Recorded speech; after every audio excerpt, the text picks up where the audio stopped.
a neurologist. She came to me because she said, I am really good at delivering my material, but when I am listening, I have a resting bitch face and it makes people think I don't want to be there.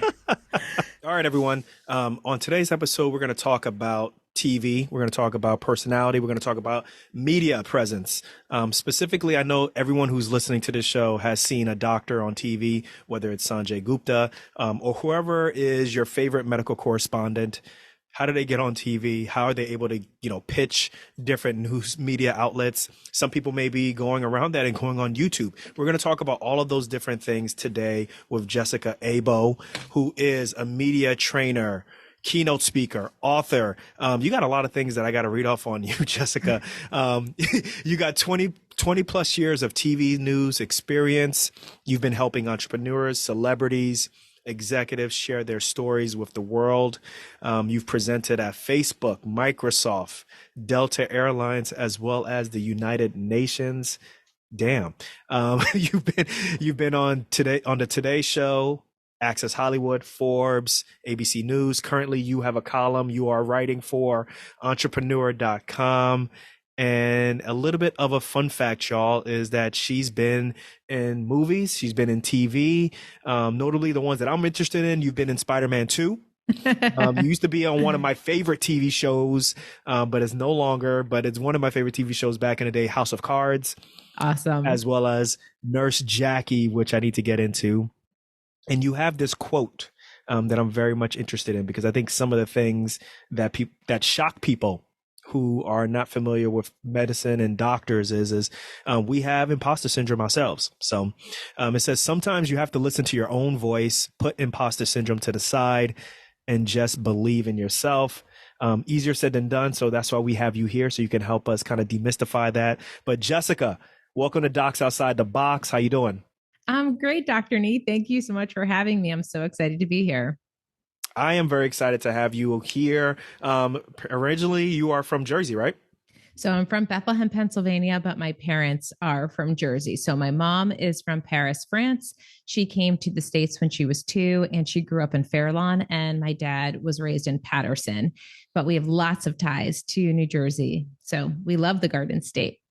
Paterson. Okay. All right. Well, small world. I went to school, undergrad in Bethlehem. I went to Lehigh University. Oh, that's Had like an in our amazing time out backyard. there. Yeah. We got a lot of connections kind of by way of Yes, 6 degrees of separation. So I it's something out know. there. I'm sorry. I'm sorry I didn't know that at the time. We would have had you over for dinner or for Jewish holidays for sure. I was probably drunk off my mind or something like that. And I ran cross country. So I probably ran through one of your family's backyards or something like that. Who knows? Absolutely. But that was a long time ago.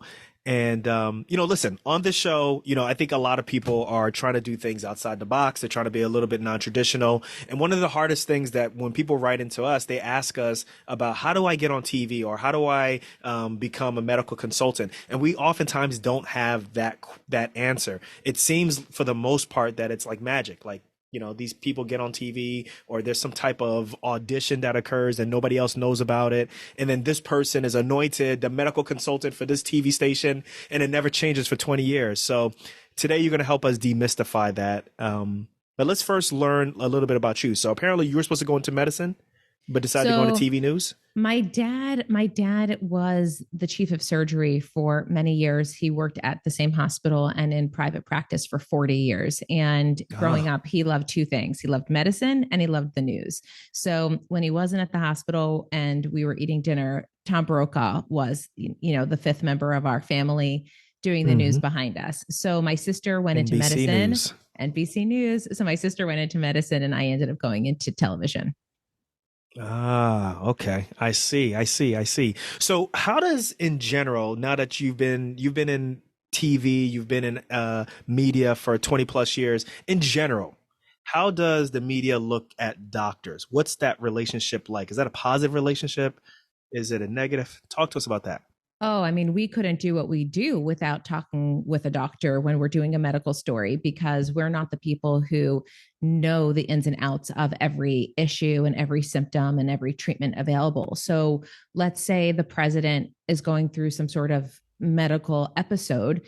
A journalist wouldn't be able to tell the story fully without interviewing a doctor to say, okay, break down what just happened to the president of the United States and what should we look out for in our own lives if we feel like we might be going through something similar or be around someone who is going through something similar. So the media loves doctors because you are the experts in your field who can punctuate and give credibility to whatever it is we are covering. And you talk about demystifying, you can break down what is actually happening because we didn't go to medical school in order to explain what's happening and why. So what makes someone really good at this? Because, like there's doctors who, like, we all know the lingo and so forth. And obviously, I assume that you're looking for someone who has a knack for being able to break things down so that everybody can understand. But it seems like it's more, not only do you have to break it down, but you also have to be able to entertain. Do I got it right? Explain if I have it right or not.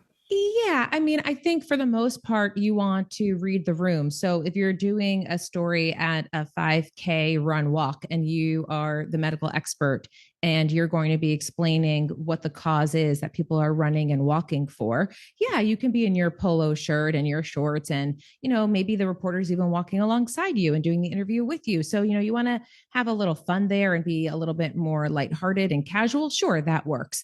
But if you're talking about something really serious, no one is expecting you to be funny or entertaining. So I would say the first thing that you need to know if you are a physician who wants to do media is first and foremost, you have to be yourself. The second thing is you need to keep in mind that you are talking with people who don't know the ins and outs of what you are talking about. So you want to simplify your terms. And that really just means you have to think about all the medical jargon that you use in your everyday life and think about how do you sit down with a patient and walk that person through the news that you are giving them in a way that they are going to go home and understand everything that you just said. And you have to treat the media almost in that way of how can I say what I need to say in a way that everyone will understand it so that if I met someone on the street and I said, oh, you watched my interview, what did I say? That person should be able to say everything you shared right back to you. And if they're like, oh, I don't know, I didn't really understand, then you know that it was just too complicated. Now, what was your journey getting to where you were at, where you eventually ended up on TV? Talk to us about that path, because that is really interesting. So I am 41 and I grew up loving the talk show host, Phil Donahue. My grandmother and I would sit together and watch his episodes. The Phil Donahue show.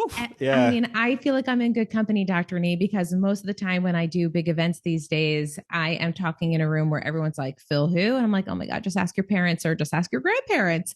So my grandmother and I would watch the show together all of the time. And I was really struck by this idea that the person who was on the set sharing his or her story, if that person had been in pain or recovering from some, big life experience, anyone at home going through that same situation was now benefiting from listening to the guest psychologist give advice or just Phil himself, give that person a pep talk. And I loved this idea that if one person told their story, it could help a lot of people at the same time. So that's what set me on this path of I want to be a talk show host one day. And in the same way, I know that you have kids, in the same way that a kid might be able to tell you everything about their favorite character, or as they're older, every statistic about their favorite athlete. That's how I was when it came to talk show hosts. I studied them like it was my job. So much so that my parents got a call when I was in the 7th grade. We had to do a journal a day and I was out sick that day from school. So instead of doing whatever the topic was that we were assigned, if you were homesick, you got to just write a free entry. So I did mine on teen pregnancies because I had watched Sally Jesse Raphael. And that I was about to just say her name, actually. The red glasses and everything. Sally Jesse Raphael. Okay. So my teacher called my parents and said, we just want to bring to your attention, that this is the topic Jessica chose to write about. And my mom was like, oh, yeah. She just was watching Sally, comparing Sally to Vicki Lawrence or whoever else I was, studying at the time. But I noticed back then that they all had, not all of them, but most of them had something else that brought them to the talk show world. It was comedy. It was politics. It was something other than just showing up on a TV set and someone saying, here's a microphone, you have a job. So I chose broadcast news and I went the journalism track all the way through. So do you remember like Richard Bay and who else? Maury. There was a guy. There was a guy at night. I forget his name. Geraldo. Geraldo. Like I remember Geraldo. I remember him getting a chair thrown at him. Oh Um, yeah. what was the McDowell? Is it or what his name? Maury Povich. No, I remember Maury Povich, but there was a gentleman. They called him like the mouth of the something. He was like the Oh, first like TV shock like host. He was on at night. He was on UPN or like Channel 9. Anyway, it'll come up to me later on the show, but Morton Downey Jr. That's what it was. Do you remember him? no. Oh Now you're yeah, teaching yeah. me something, Dr. Nee. Oh Okay, yeah. I'll have to look him up. Oh yeah, Morton Downey Jr. I think was the precursor for Okay. some of the TV personalities that you have right now, because it looks like some of the folks that you were paying attention to, these are the people who are in the 90s, right? Which Yep. it just felt like the 90s was like a transitional period in TV, talk show to like kind of where we are right now. And same thing with like medical correspondence. Like I just remember it being extremely traditional. And then now all of a sudden, like it's just a lot different Yeah. nowadays and so forth, you Well, know? when I was interning at WGN, I went to Northwestern and I went to That's their kind of Chicago. right Okay. outside in Evanston. You're right. So when I was interning, I had asked an anchor at the time who was my mentor, still very serious about being on this talk show track. And I felt like if I want to be a talk show host, should I go out and become a psychologist first? Should I be a psychiatrist Okay. first? Because then I could lean on my actual knowledge and expertise and be able to share that with my guests. And he was like, no, doctors aren't medical correspondents and lawyers aren't legal correspondents. Like, you don't need to go to medical school or law school to be one of those. Like, just be a good journalist. Well, a few years later, if you started to look at the landscape of television, medical correspondents were physicians and legal correspondents were lawyers. So it ended up just changing over time. And when you look at shows today, the show The Doctors isn't around anymore, but you had Dr. Oz and a lot of other programs where, to your point, they take a real doctor and they put that person in house as the expert. And I train mostly physicians. The bulk of my business happens to be training doctors, and they come to me for a lot of different reasons. They want to be the voice of the hospital, they want to raise more awareness around their practice, or there are people who don't plan on being in medicine and only medicine for the rest of their career. They see themselves being multi hyphenates and having a book tour and maybe working with a tech company and developing an app. They plan on doing other things, and as a result, they want to raise as much visibility around themselves as they possibly can. Now, who's doing this introduction, or how are you finding these doctors? Is it mainly like, for example, if they're working at a hospital and they're employed and, a hospital is looking for a face for X, Y, and Z, is the hospital contacting you, or are you noticing mainly doctors are contacting you directly saying that they want to do all of these different things for their career? So the first wave of physicians that I worked with came by way of publicists. So people who were out there hustling on behalf of their client, trying to get their clients placed. And they quickly realized this person, if I want to get them on the Today Show, does not have enough local clips for me to show the producer when they ask, oh, I love this doctor. Can you show me another time that they've been on live television so we can see what they look like and sound like and how they handle themselves in a live Ah, environment? They quickly realized that some of their clients didn't have enough of those clips. So before they sent them out into the world of media, they wanted to make sure they were properly trained. So the first wave of clients came to me by way of publicists. And then last year, I started doing 5-week master classes. And I would say I'm on my fifth one now. The next one is starting in November. But the previous 4 that I did, the majority of the people in the room were physicians. So they saw it on Facebook or they saw it on Instagram, and then it's been word of mouth. And it's interesting. I actually don't work with the hospitals because often the hospital has a corporate communications person. They have someone internally who will handle all of the media training. But what the doctors have shared with me is that the hospitals don't do the daily grind, the work of pitching those doctors day in and day out, because maybe they're spending more time pitching things related to the hospital overall. And these are doctors who have come to me and they've said, it drives me crazy. I see a doctor who I feel has less experience. I think they are less qualified. But every time I turn on the television or I go look at my phone, there that doctor is again, on the cover of this, quoted in Forbes, talking on the local news, and it should be me. So I teach them, how to make it be them. I got so like I'm confused. Help me out here. What is media training? And in some regards, like you said earlier that look, like as a doctor, you have this like natural, innate skill to understand really complex topics, explain it to people. So if I'm hearing that and then you're saying media training, like it doesn't jive. Help me out. Why do I need media training when I already know, like, I know everything about the body? Okay, so you know everything about the body, but do you know how to deliver all of that content in a way that is really simple, that is meaningful, relatable, understandable? If you get a question that you do not know the answer to, or you cannot answer, let's say because of HIPAA, do you know how to pivot from what you were just asked and take the conversation where you want it to go? You Do you can't know say how no to comment. I mean, you can. It's just not going to be a very colorful interview. But, Got you. All right. do you know, for example, if you were on CNN right now, the first thing I would tell you if you were my client was switch your chair because you're in a swivel chair. And the rule is if you are sitting in a swivel chair, you are going to swivel. So you don't want to be on Good Morning Ah, America look at going like that. this the whole time. So on a podcast, it's great. I You and I like are this. I like this. chatting. On the We're job training. friends. I like this, Jessica. Hook it up. Hook it up. Okay. So, we talk about those sort of things that might happen in your everyday life that you don't realize you do, like saying, like answering questions. Yeah, sure. So if I said, Dr. Nee, can you walk me through blah, blah, blah? You might say, yeah, sure, Jessica. I love that, Jessica. Oh, yeah, Jessica. So when you do that every single time, you're taking away valuable seconds from your content. And when you're doing an interview, you want to count your words and make your words count. So we spend a lot of time Oh, wow. Look at discussing this.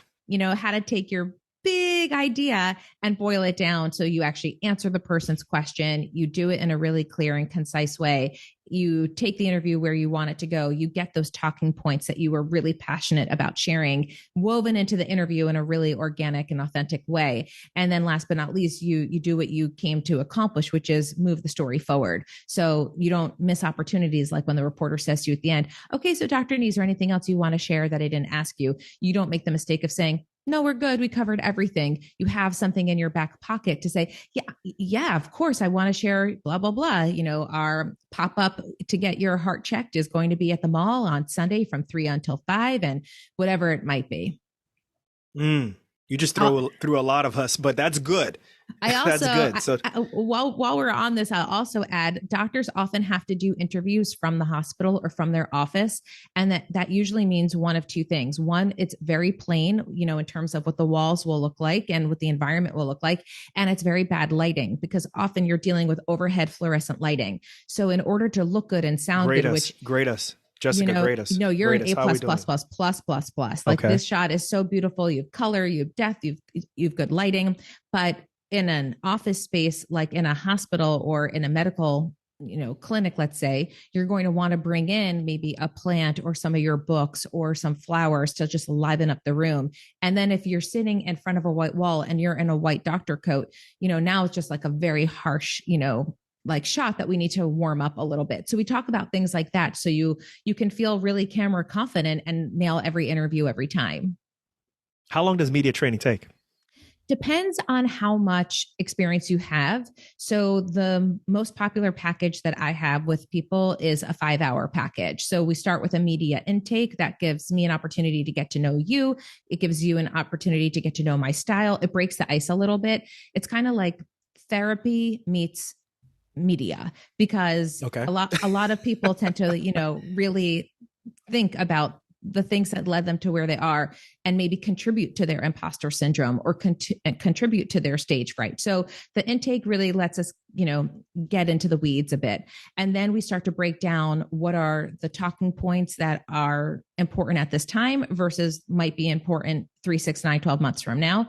And we start to practice those. So that's a 5-hour experience. And I love that because it gives me an opportunity to see someone sort of come really unsure of why they're here because they don't want to be doing what they're doing, but they know, I guess back in time, they had this thought of it's something I want to overcome one day. And now this is the day that they're choosing to take it on. And then they get to practice and meet a journalist by the time we're done for the last session, get, all the nerves out and know when they do really get called by a member of the working press that they've already done this before and they can do it and they'll be great. Are there certain specialties that are more are easier to get on TV than others. So, for example, a pathologist versus an OB doc, or a pediatrician versus a trauma surgeon. Is there something that I the media preferentially goes for? No, it's not really a preference thing. It really is a news hook thing. So, for example, I was chatting with a friend of mine not that long ago who happens to be a gastroenterologist. This was right around the time that Ryan Reynolds lost a bet and ended up getting a colonoscopy. So, I was chatting with her and I was saying, this is a great time for you to pitch yourself. This is a great time for you to say to your local news, I'm available. I can talk about this. And I said to her, you know what? Let me just reach out to a producer that I know. So I reached out to this producer. She said, oh my gosh, I can't believe that you just emailed me. I've been wanting to work on a colonoscopy segment and this is perfect timing. Well, in between that email and in between the day that my friend did this on air segment, that report came out from the New England Journal about colonoscopies that was making everybody want to talk about colonoscopies. Do I need one Do I versus, need yeah, one? yeah, Are they yeah. effective? Hmm. So, at the end of the day, does the TV team care just as much about talking about food allergies in kids as they do about colonoscopies? Yes, of course. But that given day, they just were talking about this, topic because of this study that came out. So you want to look at the news cycle. You want to look at what people are chatting about online and at the water cooler, and find a way to make yourself relevant in that moment and pitch yourself to be the expert for that given topic. Pitch. What does that mean, pitch? I think that's the part that drives people nuts, which is I don't even know who to contact. I don't even know what I want to contact them about, but I want to be on TV and I want to share my thoughts on A, B, C, D. So walk us through that. What is a pitch and how do you pitch, basically? So people pitch me in one of two ways. So when I was in the TV newsroom world, now given that I work on my own, but I contribute content to entrepreneur.com, you can have either So a you were a public. journalist outside the box? I'm a journalist outside the box. Oh yeah, for sure. That's a great. I love that, Nee. I'm No totally pun taking intended. that. Oh No, no, no, no, no. no. It's mine. It's mine. If you make money off it, I want my money, Jessica. I will happily send it your way, or I'll send it to Renee because I love her. So you can go the publicist route, which means you hire someone to work with you and they are out there all day, every day, sending pitches on your behalf to journalists like me. So it would be, Dear Jessica, I'm now going to be the voice of a publicist. You might have seen celebrity Ryan Reynolds recently had a colonoscopy that he shared with the world. And I want to share with you Dr. Nee, who can come on and talk about the importance of getting a colonoscopy, what a colonoscopy entails, and the benefits of this screening. So now that's a simple email. And I'm like, oh, this is perfect timing. This is exactly what I want to be covering. I reach out to the publicist. I say, yes, thank you so much. When is Dr. Nee available? And we make it happen. So that is someone reaching out to the media on your behalf. Then there's the other route where it's you and you say, okay, I really want to get on, let's say, NBC4. So Okay. you say, I am going to go and look at who is the medical correspondent, who's the health correspondent. I'm going to go online. I'm going to find that person's email. I'm going to see if they're on social media. I will start following this person. I'm going to start liking their content, commenting on their content, and building a relationship with this person. I don't mean to cut you off. So you're saying the medical correspondent is not necessarily the doctor all the time, right? It's literally like you're saying it's a journalist who just kind of focuses on medicine or health. Okay, now I get what you're saying. Okay. Exactly. So when I was at New York One, where I was an anchor and reporter for 10 years, I would do health stories. So it was a great place to be. But, being the daughter of a physician and the sister of a physician, I really love medical stories. I love covering things related to science. So I did a lot of health stories in my news career when I worked in television, and I'm not a doctor. So not all medical correspondents are doctors. So it's great to know who the medical correspondent is or who the doctor, if they happen to be one, is, and start pitching with that person. Now, that's not the only person to pitch, because let's take you, for example. So let's say there's a mass shooting and people are covering the casualties. That is going to be a big breaking news story. And the anchors, the general assignment reporters, all of those people are going to be interested in talking with you depending on the kind of story that they are filing. But the medical correspondent would sit with you and really get into the nitty gritty details of how you are maybe treating some of the patients in your care. So some might be broader stories that are being covered, and you just kind of have a soundbite, like a simple quote that's on air or in print. Or it could be there's an entire 3-minute piece on like this part of the body and what is happening, or signs to look for if someone's in distress. So it's going deeper with you when it's a medical piece, but you might just be an expert in the other pieces because of the topic that's on hand. Now, what about social media? Does that play a role? And what I mean by that is, I've seen physicians now go on TikTok or go on Instagram or even go on YouTube, and then whatever they see on TV. So for example, let's just use the example of Ryan Reynolds. They'll see that he got a colonoscopy and they'll like describe that process minute by minute. And then they'll just make us, a whole bunch of videos that are like that, right? Like it could be Zion Williams, he, rolled his ankle. Let's talk about the structural damage that could occur there. Let's talk about, high tops and like how that works. Like, does creating your own YouTube channel or creating your own social media presence, is that a way that, some of these medical journalists or medical correspondents can discover you? Or, is that a way to pitch? You're answering. Okay, go ahead. Yeah, 1,000%. So it's a great way to be discovered. It's a great way for people to see you in action. So let's say you haven't been on the Today Show 10 times. Let's say you haven't had all of these media clips behind you that you're going to be pitching with your actual email pitch to a reporter. There's no like sizzle link that you can say, to see me talking more about these topics and more, click here. Let's say you don't have a sizzle reel that's like a minute long showcasing you on television. The next place people are going to go is your social media to see, what do you do there? Do you put out content? What is your engagement like? Now, it's not to say you need to have 1 million followers by any means. You don't. You could have 2 followers, but if they still see you and they know that you can deliver material well, then you have a really good chance of being booked. And just to wrap up one other thing that we chatted about a couple minutes ago, if you are someone now who's identified who the health person is, who the medical correspondent is, it is great. It is a very helpful, smart first step to start following that person on social media, engaging with their content. Be visible when, they have something that's really extraordinary that you happen to enjoy. Share that on your account and tag that person.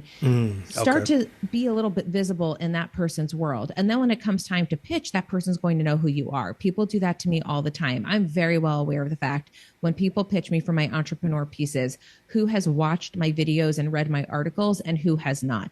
So if I get a pitch from someone that says, "Dear Jessica, I'd love to get this lipstick on your radar," I know that this person has never seen what I do, because they would know I don't cover products. I cover the people who created those products. Hey, Jessica, I got a great idea for you. They always say that. I got a great opportunity. I have a great idea, So, and another thing that you can do is start with when you pitch someone. So that the first way we are talking about pitching is you have a publicist do it on your behalf. You have the internal PR person in your hospital do it on your behalf. The other way to do it is you do it on your own. And if you do it on your own, another great trick is, it's not even a trick, another great tip I should say is reference that person's work. So, "Dear Jessica, I saw the piece that you did on Dr. Lena Shabandar and how she is trying to change the way we carry our babies, and I loved her baby carrier.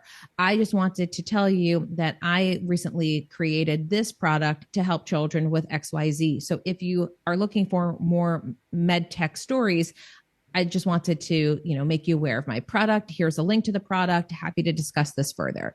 So that's a pitch that you're doing. How good are things? Because it seems like, social media is more dynamic. It's quick. The person will get an immediate response if you at them and so forth. So does that mean that contacting them through like LinkedIn or like email, is that kind of just done? Like nobody does that anymore? No, it's not done. I would say It depends on the person, and I would spend some time looking at where they spend their time. And a lot of journalists these days are freelancers, so if you do your due diligence and you go to an article, look at who wrote the article and then start following that person. Make a tracker. Take, a few minutes, make a Google Excel spreadsheet or a notebook, whatever your process is, and spend some time doing two things. The first is Google your topic. So you might have something really specific. Maybe it's bone marrow transplants that you talk about. So I would do bone marrow transplant news and do a Google news search, put that in the search bar. And instead of clicking on video or images, there's a tab on Google that says news. So I would do bone marrow transplants, click on news, see all of the articles that have popped up around this topic, and then take the names of the reporter, take the name of the outlet, and put it in your tracker. Now you already know that there's someone out there, there's an outlet out there that cares about bone marrow transplants. And if that is your topic, now you're not educating this person on what a bone marrow transplant is and why it's important and why people need to get swabbed in order to be matched and all these other things. This person already knows that stuff. You're just going to be pitching them a new way to bring that story into the future somehow. So follow people who are already covering your topic, already covering your field, and make sure you're engaging with them as much as you possibly can, and pitch at them content all of the time that they might be interested in or they might not be aware of, like a new study that came out. How long should pitches that get on average accepted more so than others? Like, we talked about the reason why you should pitch and who you should pitch to. What are the qualities of that pitch? And also obviously being relevant. Like, are we talking about length? How long should they be? Should they feature, like you said, links to videos and so forth? Tell us about specifically that pitch. How long should it be? Well, people ask me all the time, should we pitch someone through their DMs on social media? And my advice there is, absolutely, if they are someone who you can tell posts a lot of their stories. If it's someone who only posts about their children and their pet, I would say respect their privacy. And if it's someone like me who does post about news related things, because I post my entrepreneur pieces every week and media training tips every week, that's like a signal to you. You can send me something in my DMs. That should not be like paragraphs and paragraphs and paragraphs long. It could just be, hey, Jessica, this is my name. This is my specialty. Curious if you do stories around this. I could talk about A, B, C, and just bullet point for me some timely news hooks. And by news hooks, I mean, is it something related to COVID? When it was September, was it connected to back to school? Now we're going into the holidays. So what you do, is there a way to package it around the upcoming holidays just to make it more timely? There might not be a news hook. It might just be an evergreen pitch, and that's okay. But just get to the point as fast as you can. If you send me that same note on LinkedIn, just because of who I am as a person, it's not a no, and it's not that I'll never see it, but I probably won't see it as fast as I'll see it in my DM or in my email inbox, because I see that the fastest. So it's just a matter of, again, going through that tracker that you've made with the people that you are now following who cover medical stories, and putting a note saying, pitch on Instagram or send a DM, on Facebook, or don't do LinkedIn, because you're going to start to see that person's life. And they might even have a line underneath their Twitter that says, send pitches to, and they might actually give you their email right there. The other thing I wanted to mention is some of these journalists are freelancers and they might have their own website. So that's another way people get in touch with me. They go to jessicaabo.com and they, get in touch with me through the contact tab. And that's another way to send pitches. So the person that you're pitching might be looking for stories all the time because they get paid for every story that's accepted at one of these outlets. Ah, okay. I see what you're saying. Now, you say that you're primarily doing media training with physicians. Talk to us about the typical client that you're getting. Tell us the characteristics of them and what's bringing all of these doctors to work with you. Not you specifically, but is there something that's making them want to be on TV and so forth? I think going back to that visibility factor, because these multi-hyphenates are not people who are just going into the hospital and coming home from the hospital. These are people who are going to the hospital on a Monday. They're speaking at a conference on a Tuesday. They are writing a book chapter for their upcoming book on a Wednesday. They are talking with VCs about potential funding for their business on a Thursday, and Friday they're back to seeing patients.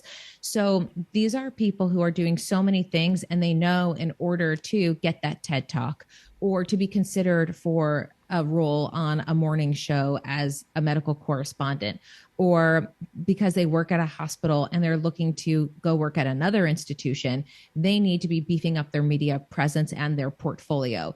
That's why people come to me in the first place, when they realize I need to be putting myself out there, or they come to me simply because when they have to present, to the team on rounds or something, they're so nervous that they don't feel like they present well to the attending. So they need to increase their confidence around public speaking. So sometimes they come to me because they want to be out in the media world, and other times they just want to present better when they're working on the job. So it really just depends on what that person's goals are.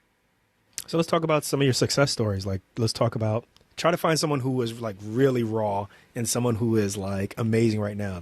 Do you have any stories like that? Yeah. So I had someone come to me. She works in the medical profession. So I have to be careful with how I describe her, because I don't want it to be so obvious about who I'm talking about that people. Oh, come on. It's a podcast. Come on. Hook us up, Jessica. Well, you can tell everyone listens to your podcast, Dr. Nee. So, I don't want all of your, millions of listeners to see this woman and just be like, oh my gosh, now we know where you started. But the first time we spoke, she actually had a panic attack, like a full on panic attack on the phone. On TV?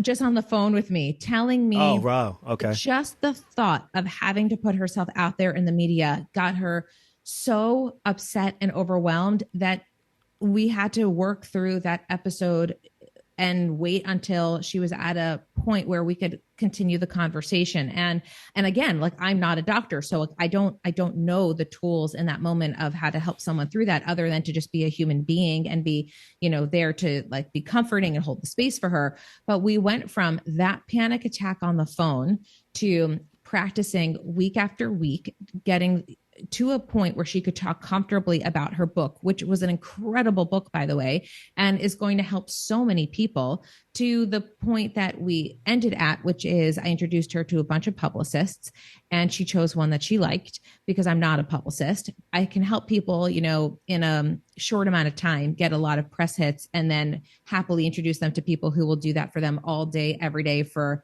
the next 3, 6, 9, 12 months. But she found someone she liked, and I get emails from her every single week. I was here, I was there, listen to me on this podcast, like with the words, which like is music to my ears, with the words, and I'm actually having fun. So for me, okay, I see. Starting with people, listen, if you are someone who's really stoic and really formal, and your bedside manner is not like, hey, how are you? And you don't high five your patients.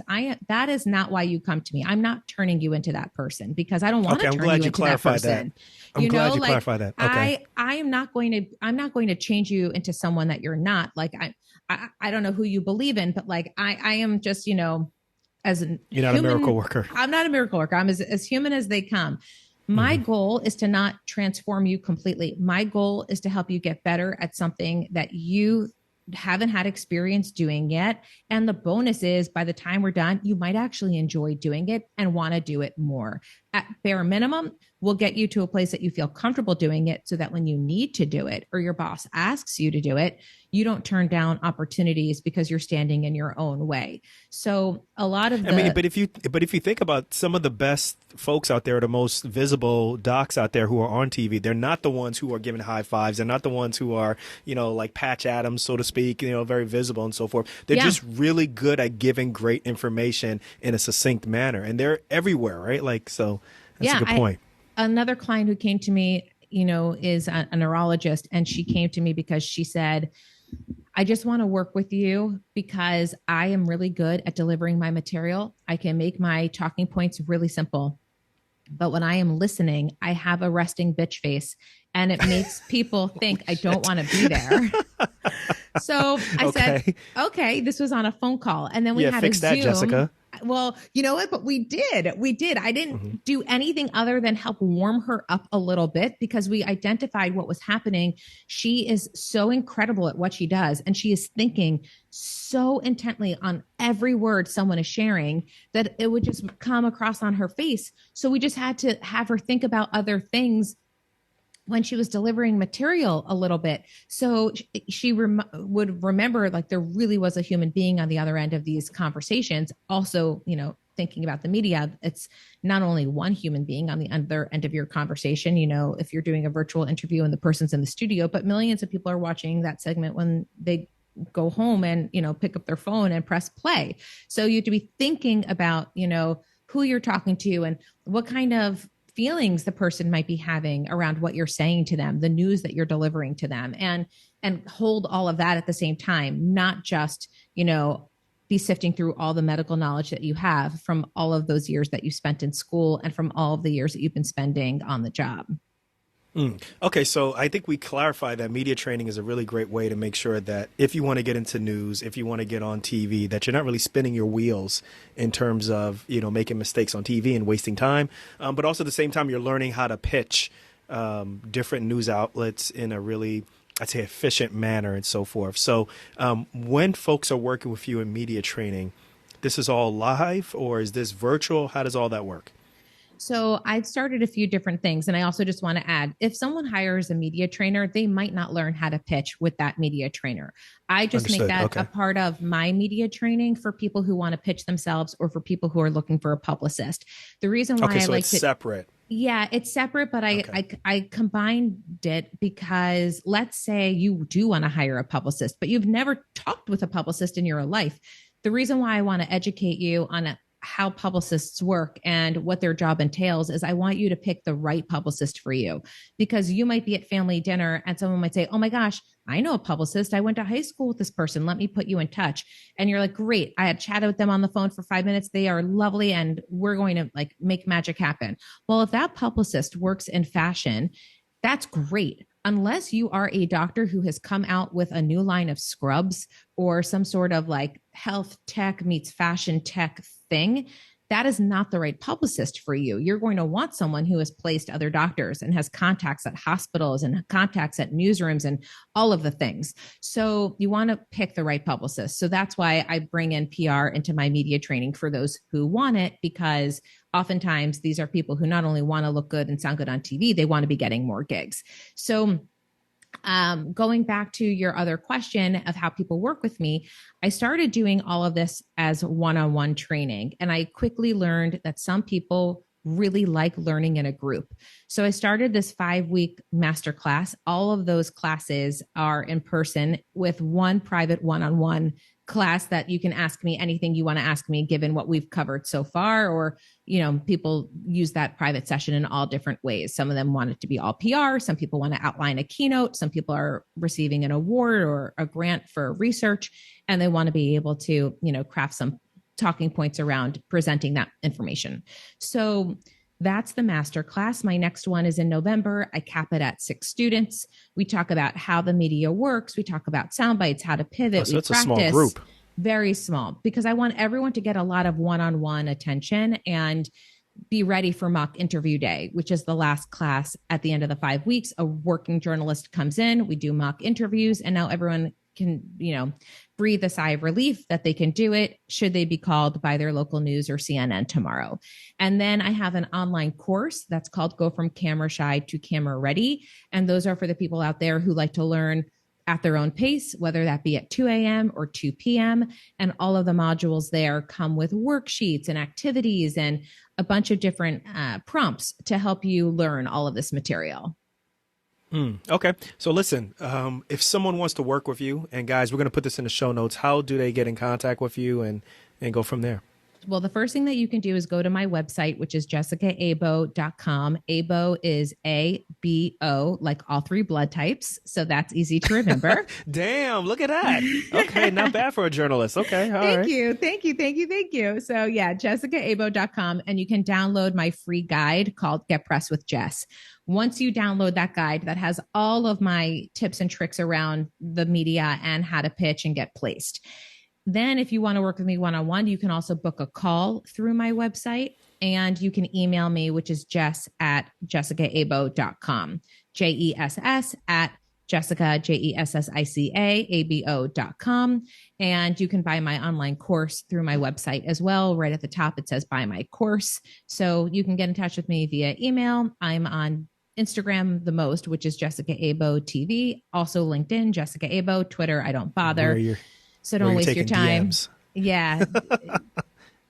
And so yeah, I don't know. I'm not a fan of the Twitter these days. What can I tell you? I really live on Instagram and LinkedIn, Facebook from time to time, but that's really just to, make sure I'm not missing anyone's birthday. Okay. Well, I got you there. So listen, before we jet on out of here, I'm going to put you on a spot. Can you remember who was your most difficult interview and why? Yeah, I wasn't expecting that, huh, Jessica? I've had some folks recently for Entrepreneur, and I've had a few on a podcast that I host that I just did not know what they were saying. And I've actually had to stop the interview and say, I just want to clarify what it is you are trying to convey, because what I read about you and what your website says and what you are saying out loud are not in alignment. And I think that makes the hardest interview. The people who sit during an interview, they think, I need to share everything I've ever known about this topic in my given answer. So they just start rambling and they don't make sense. And then you're like, wait, I don't even know what we're talking about anymore. And I've had people in the Give us some names, Jessica. Give us some names. Come on, let's make it salacious. In the crypto space too, where, like crypto is so new to me that I'm like, okay, we're actually talking another language. I call it funny money. So funny money. I love it. Yeah. I mean, I did walk out of an interview when I was working at New York One. I had someone who knew I was coming. They made me sit outside their yoga studio. It was a piece on the New Yorker of the week. So I was at this person's office at their studio to profile the great work that they were doing for the community. They knew I was coming. They were excited I was coming. And then they made me wait outside their studio for 2 hours before letting me come in to do the interview, even though I was there at the time they chose. And the whole time she was walking around doing like, breathe. Again, I'm so sorry this reporter is here. It is so rude of her to come. Like she just, I was like, I don't you invited me. I'm like, you pitched me. I said yes. Like, I don't know what's happening right now. So she came out in between classes and I was like, you clearly don't want me to be here. So I'm not going to stay. I really wish you and your business the very best. And that was it. Boom. Wow. Drop the mic. There it is. Was it Bikram? What was it? Oh gosh, I don't even remember, Don't worry about it. It's just for another time. I'm going to have to dig deep now. I know I put it away, and I'll have to, gosh, I don't even remember her name. I didn't even remember the story. She was so horrible. Yeah.